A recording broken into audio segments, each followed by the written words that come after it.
The Bible tells us to instruct our children in the way that they should go so that when they get older, they don't depart from it.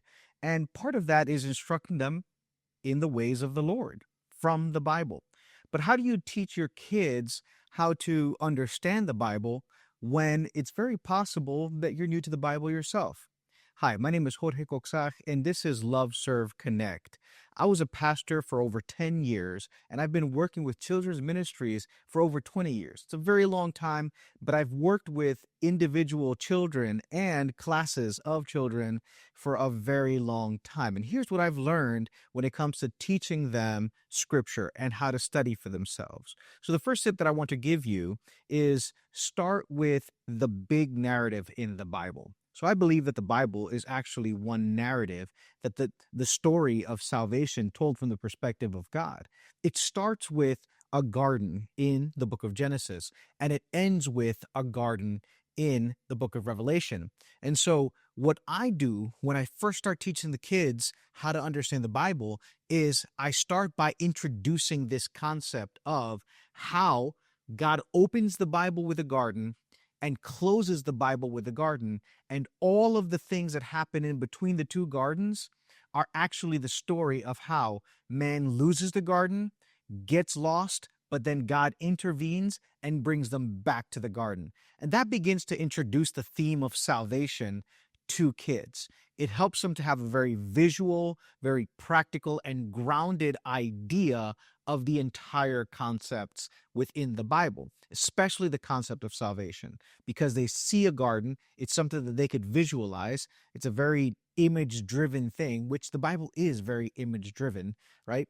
And it's just something that they can reinforce every time that they're outside and they see trees and they see flowers and they see vegetation, because they can reinforce with the idea of a garden, right? So I would start teaching them the bookend model, which is that the Bible opens with a garden and a tree. You could, begin to layer it, right? Opens with a garden, then opens with a garden and a tree. It closes with a garden. It closes with a garden and a tree. These are the bookend ideas found in the Bible, right? And you can just begin by introducing that narrative of how God saves humanity throughout all of the middle of the Bible and brings them back to the garden.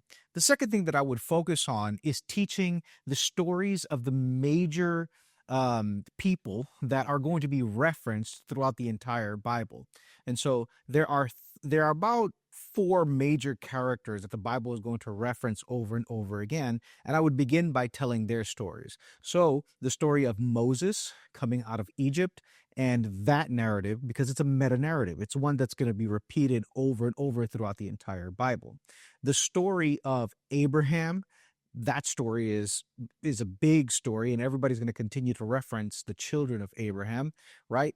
The story of David, right? The story of not just David when he faces Goliath, but David as a king and David throughout his history, because those are, again, stories that are going to be referenced over and over again. The story of Jacob, because the story of Jacob is going to be referenced a lot. And I'm not putting them in a particular order, right? Like, they're not ranked in the particular order that you have to do it, but these are the major stories that the Bible is going to reference over and over again. Moses is a gigantic major figure, right? Jacob, major gigantic figure. Abraham, major gigantic figure. David, a major gigantic figure. And a lot of the Bible stems from these core stories, right? And then, of course, the fifth, the bonus story there, is Jesus. Jesus, his birth, his death, and his resurrection, right? In the context of these Old Testament characters, it's easier to understand the theme and easier to understand the story of the Gospels told in the Synoptic Gospels. And of course, I would focus on the Synoptic Gospels, which are Matthew, Mark, and Luke, just to tell the story and the narrative of Jesus's life. So those two tips for today: tell the Bible, introduce the Bible as a narrative that opens with a garden and closes with a garden. We call this a bookend model, right?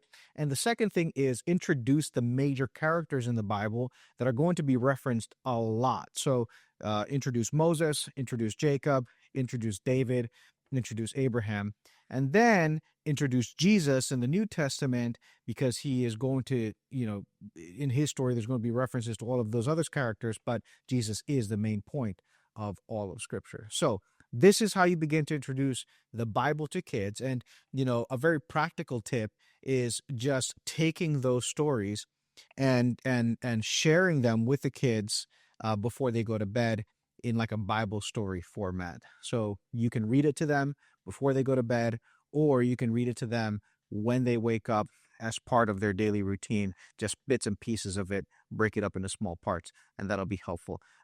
That's what I have found helpful, not just for my kids, but for other kids, because once they understand these big narratives, then you can layer in all of the other stories within the Bible into these big context pillars. All right, y'all, thank you so much for watching today. And if you want to learn more about deepening your relationship with God, don't forget to check out our Skool community. The link is below. Go check that out if you want some support and you don't want to travel this journey of learning the Bible and studying alone. See you there. Take care.